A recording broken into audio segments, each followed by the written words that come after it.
good morning, and welcome back to 1 Million Pumpkins Ranch for more public displays of homesteading. And I'm out here, gray streaming with Kitty and the ewes and lambs, and Amarok is out and about as well. Oh, look at this, a darkling beetle. So, just figured I'd check back in. I haven't posted in a while. My numbers are down. Um, don't know really why that is. Don't really mind that much. It's just kind of a conundrum. I know consistency is good, and I don't really do consistency too well. At least with social media. But day in, day out, I'm here. I like to graze the sheep for at least 2 hours every morning and exercise Kitty, and Amarok gets to free range a bit. He's around somewhere. He's kind of a long range guardian. Everything's going well on the ranch.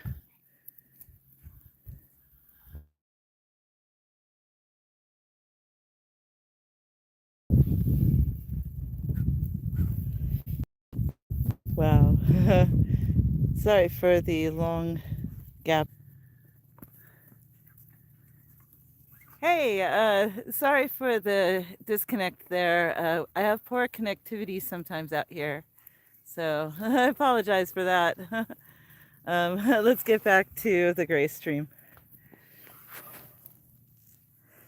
I've got my little kitty here. She's getting big. She's starting to learn things. She's funny. She's chewing on the grass there. I can hear someone out on the ranch road in the distance. I don't know if you can hear that. Here comes Amarok up on the scene. Hi, Amarok. Amarok and Kitty have been getting along way better. He has become much more tolerant of her, and she has become less irritating to him. Hi, sheeps.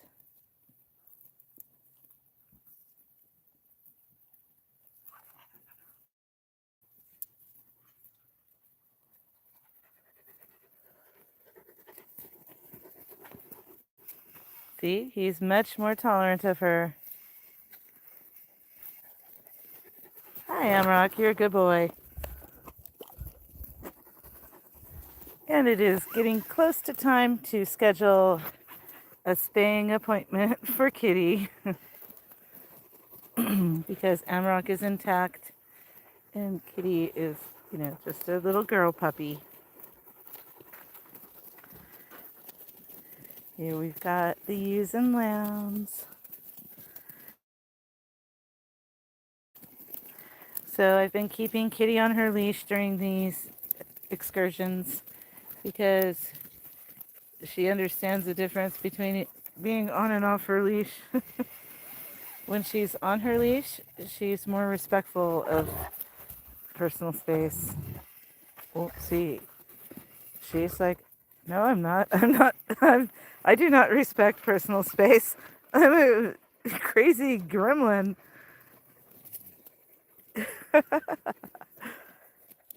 However, it used to be that she had zero self-regulation, and she has a marginal amount now.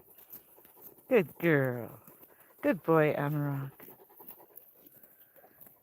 In other news, Amarok actually did the classic Livestock Guardian Dog Elder deflection. Kitty made a run for a poultry. She was off her leash and she made a run for the poultry. And Amarok did the classic Livestock Guardian Dog intercept. So proud of you, Amarok. You've grown up so well. It's been a checkered history for him. So giving him positives is always good. This is Liam the lamb. I can tell because when we went to go and tag his ear, he freaked out and tore the tag through his poor little ear. Oh, don't. Oops.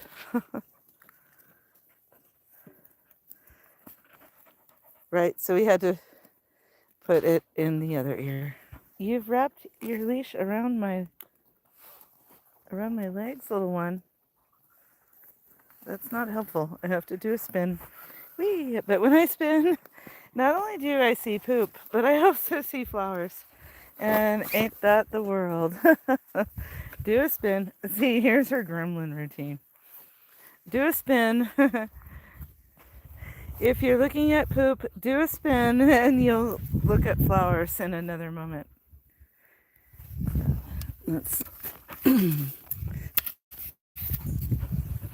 That's not helpful. That's just not helpful. I do like that Amrock is being way more tolerant of her. He didn't even let her come near him before.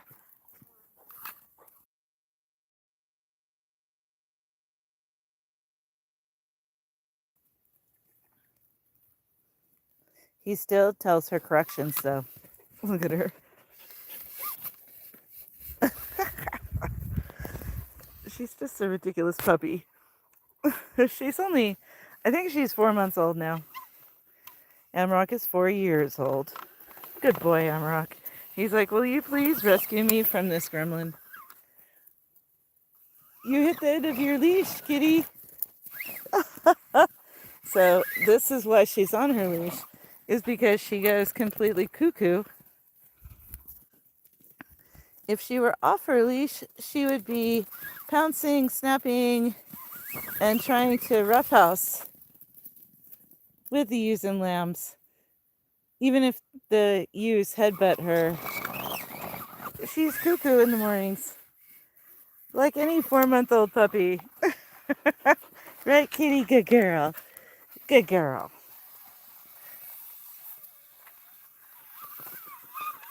So I appreciate those of you who have joined me for this live stream. I don't have any structure for the presentation. It's just what's going on. Live action on the open range. Well, we are on our property currently. We're not that far from the gate. We've got 40 acres, so a quarter mile on each side. What breed is the puppy? The puppy kitty is a Great Pyrenees. Thanks for asking, Kepper B. Kepper B Games. It's a potty break. The other livestock guardian dog over here, the 4-year-old. Can you see him there? He is mixed. He's Maremma, Anatolian Shepherd, and Great Pyrenees.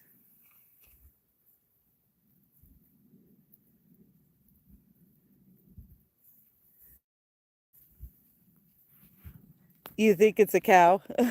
We do have cows. Well, we don't own the cows, but we are on cattle open range. And so there are cattle. I think the cattle are on the other parcel right now. Thank goodness. Because they really do beat down the grazing. I agree, kitty. Let's come in the shade. Were you saying you think that Amrock, the big guy, is a cow? He's big as... we call him the sofa that sits on you. Here's our Katahdin and her offspring, Handsome the lamb. Here's my bottle baby. See, she's not good sometimes. That was naughty. No, leave it.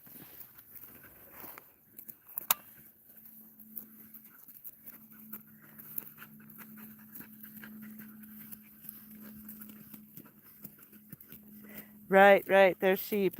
These are hair sheep. You can tell because they're shedding. This one here is named Surprise because she snuck out and got pregnant ahead of schedule. Oh, wait, no. She's the offspring of Trixie who did that. She was the surprise. There's Liam.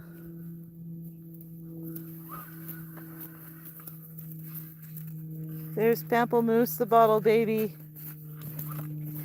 What are you doing? You're cuckoo. Good girl, Dig. You're allowed to dig here.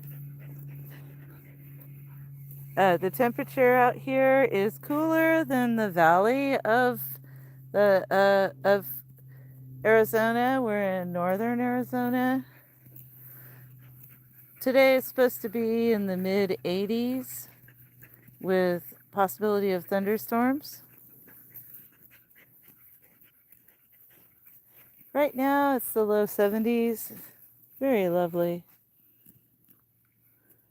The dogs do require shade, and Pyrenees dogs really like to get wet. So we always make sure they can get their paws wet or go inside the sheep trough so that they can cool off.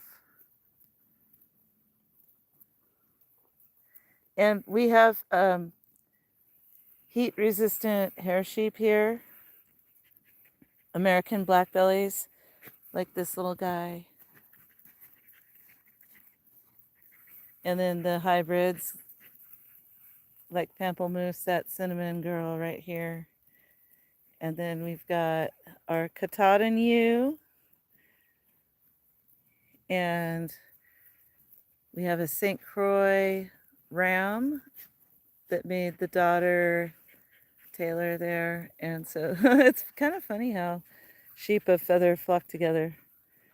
That's a mother, grandmother, and the grandchildren clustered together. And then we've got the purebred black bellies clustered. And then here comes a black belly mama with her hybrid daughter, Dawn. Dawn takes after her daddy, the St. Croix ram.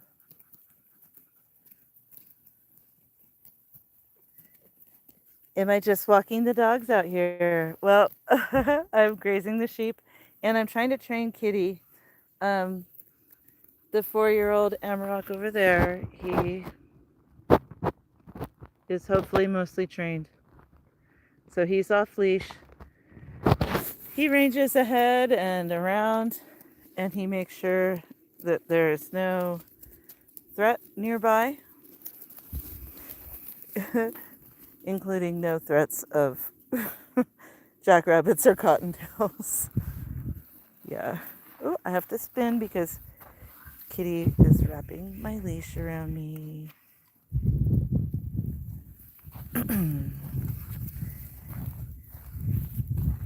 So this is the end of the 4th year that we've been working with hair sheep.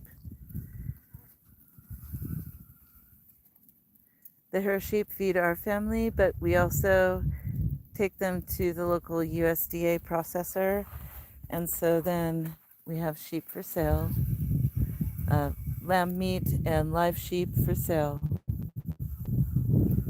to the local community. Silly girl.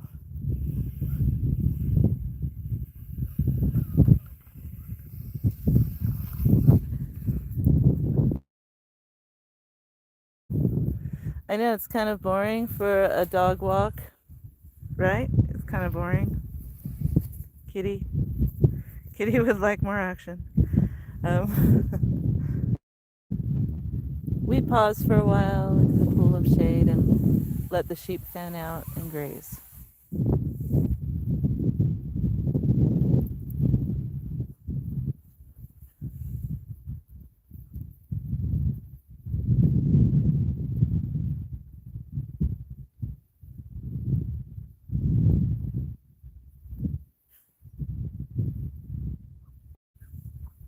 She's wrapped around me again.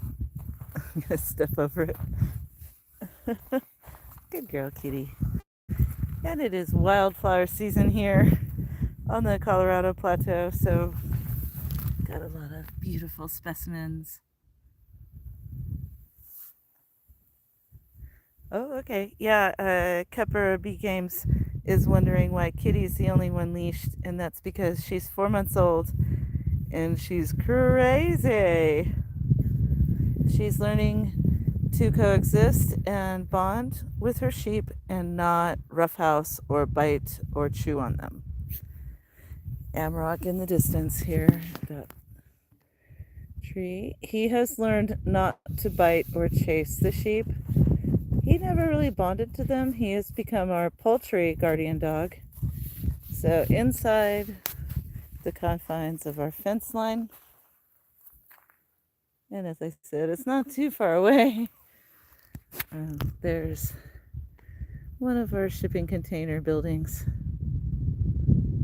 That's my son's apartment and our utility solar shed, pantry, freezer room in that container.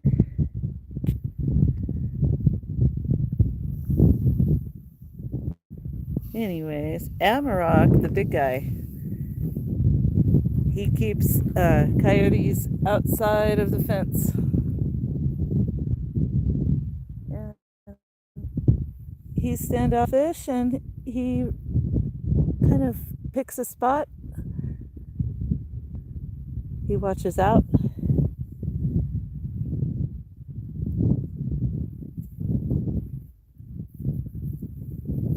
So these sheep are kind of do a 360 fan around here.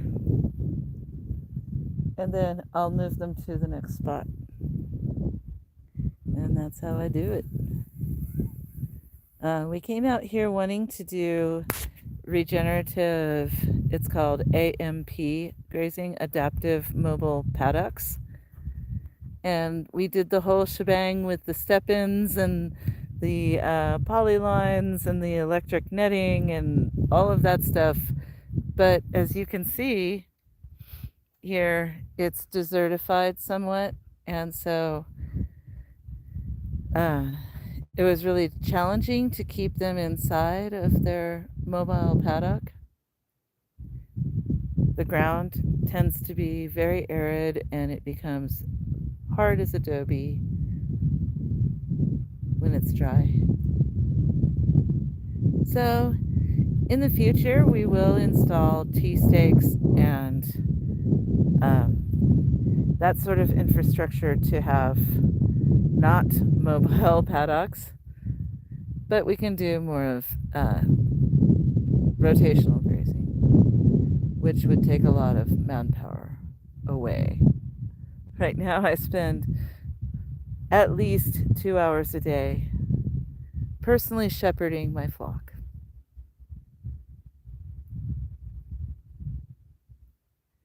So we've got our 2026 lambs out there with their mamas.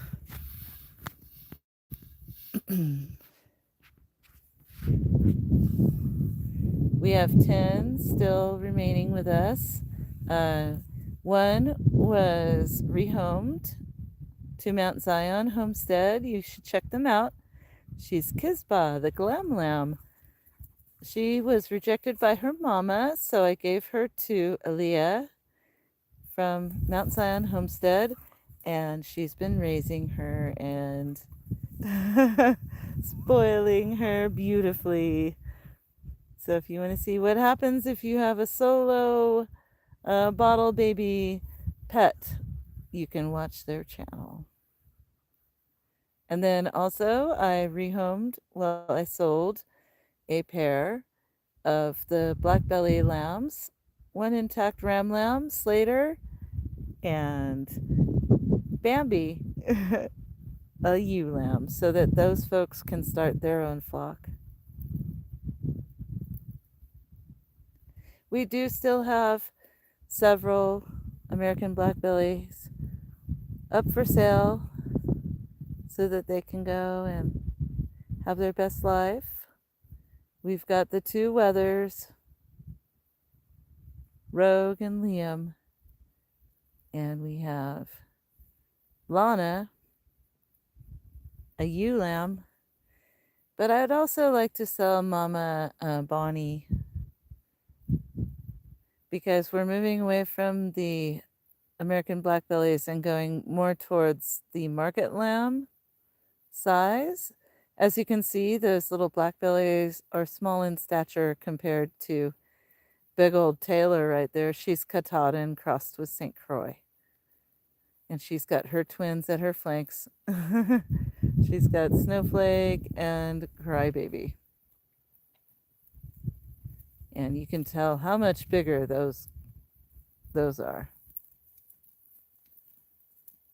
So that just works out better for meat production to have the larger breed.